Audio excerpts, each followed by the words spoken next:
Anyone who believes in God will immediately agree, if he's unbiased with what I've said in the last 1 hour, he'll have to agree that the Quran is from God. But what about a person who does not believe in God himself? If a person does not believe in God, where is the question of Quran being a word of God? So now we have dealt with the majority of the people, but yet there is a large percentage who are atheists, who do not believe in God himself. How do we deal with them? When I meet an atheist, and if he says that he does not believe in God, the first thing I do is I congratulate that atheist. Now you may wonder that why is Zakir congratulating an atheist? The reason I'm congratulating him is because most of the human beings, they are doing blind belief. Most of the Christians, because the father is a Christian. He's a Hindu because father is Hindu. Some of them are Muslims because the father is Muslim. They aren't thinking. This person, he's thinking. He may be coming from a religious background, but he may not agree that the God which his parents are worshipping is worth to be called as God. The reason I congratulate atheist is because he has said the first part of the Islamic Shahada, Islamic creed, La ilaha, there is no God. The only thing I have to do is prove to him illallah, but Allah, which I shall do inshallah. To the other non-Muslims,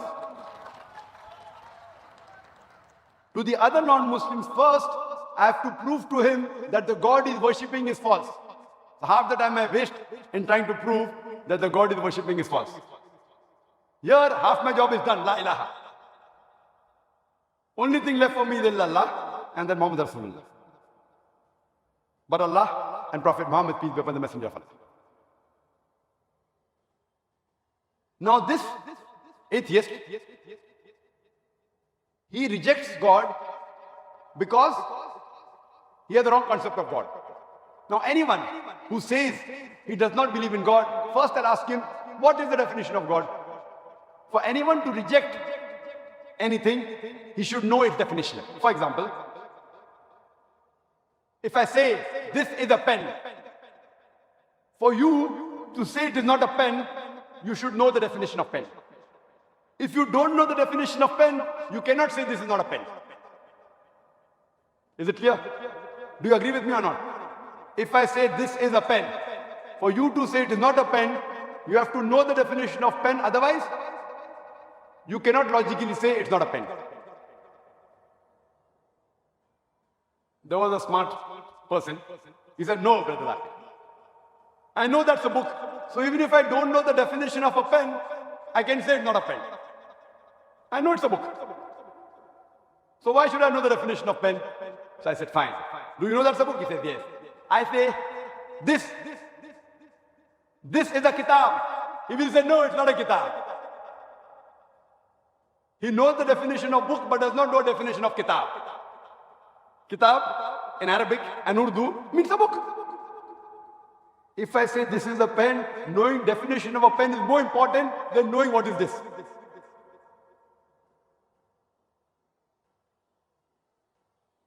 Same way, if a person says there is no God, I'll first ask him, what is the definition of God? The definition they give is when they see that a God tells a lie, a God can be defeated, the God, he can be killed. So when we hear all these stories of God telling a lie, a God can be defeated, a God can be killed, a God can die, a God requires to eat. So they reject the God. Who are they rejecting? They are rejecting the false gods, la ilaha. Similarly, someone, if he believes that Islam is a religion of terrorism, Islam is a merciless religion, Islam is the unscientific religion, Islam is a religion which does not give rights to the woman, and he rejects this Islam, I say, even I reject such Islam. Because I know that Islam is a merciful religion.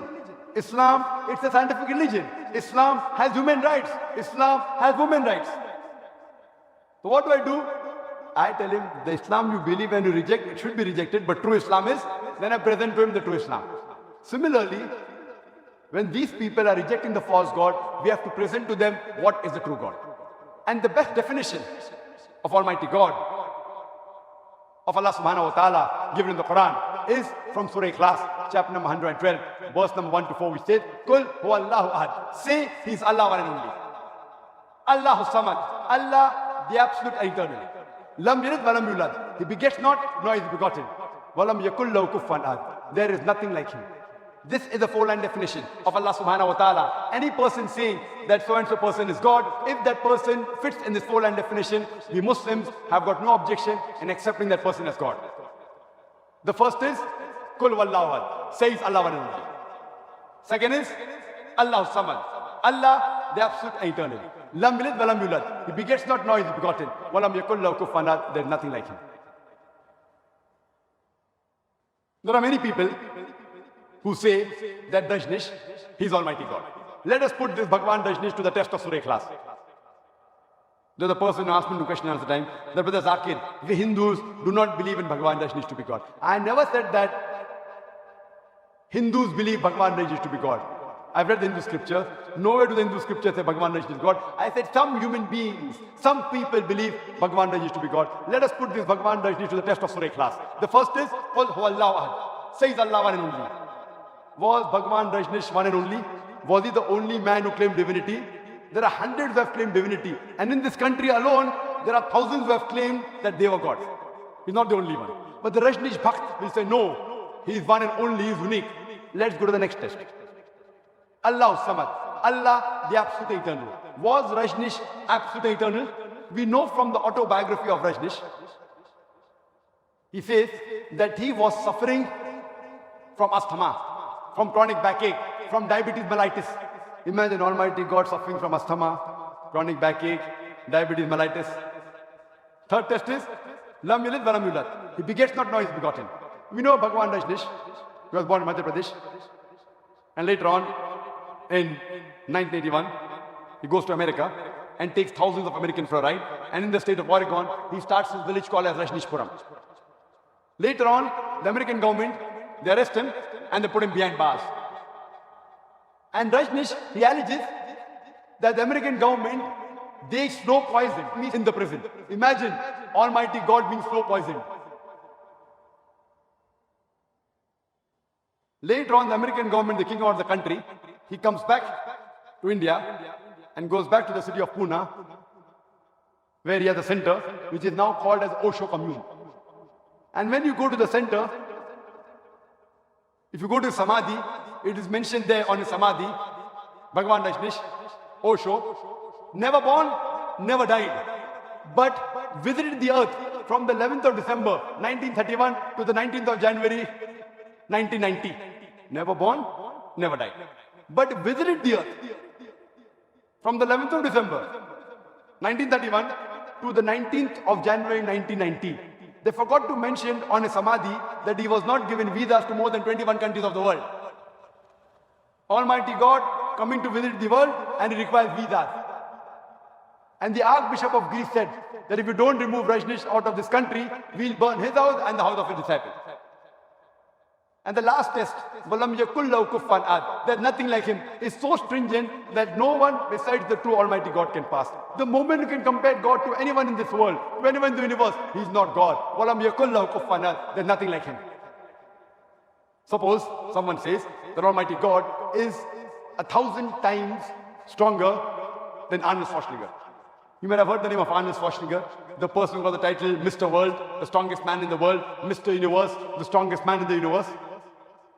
If someone says that Almighty God is 1,000 times stronger than Arnold Schwarzenegger, the moment you can compare God to anything in this world, whether it be Arnold Schwarzenegger, whether it be Dara Singh, whether it be King Kong, whether it be 1,000 times or 1,000,000 times, the moment you can compare God to anything in this world, he is not God. Walam yakul lahu kufuwan ahad, there's nothing like him. You know Bhagwan Dajnish, he wore white clothes, he had a beard, he had two eyes like a human being, one nose, two hands. The moment you can compare God to anything in this world, he is not God. Walam yakul lahu kufuwan ahad. Otherwise, Allah says in the Quran, in Surah Isra, chapter number 17, verse 110, Qulidullah abidur rahman, ayyamatadu, falal asmal husna. Say call upon him by Allah or by Rahman. By whichever name you call upon him, to him belong the most beautiful names. You can call Allah by any name, but it should be a beautiful name. It should not conjure up a mental picture. It should be a name given by himself. And this message, besides being mentioned in Surah Isra chapter 70 verse 110, it's also mentioned in Surah Araf chapter number 7 verse number 180, in Surah Taha chapter number 20 verse number 8,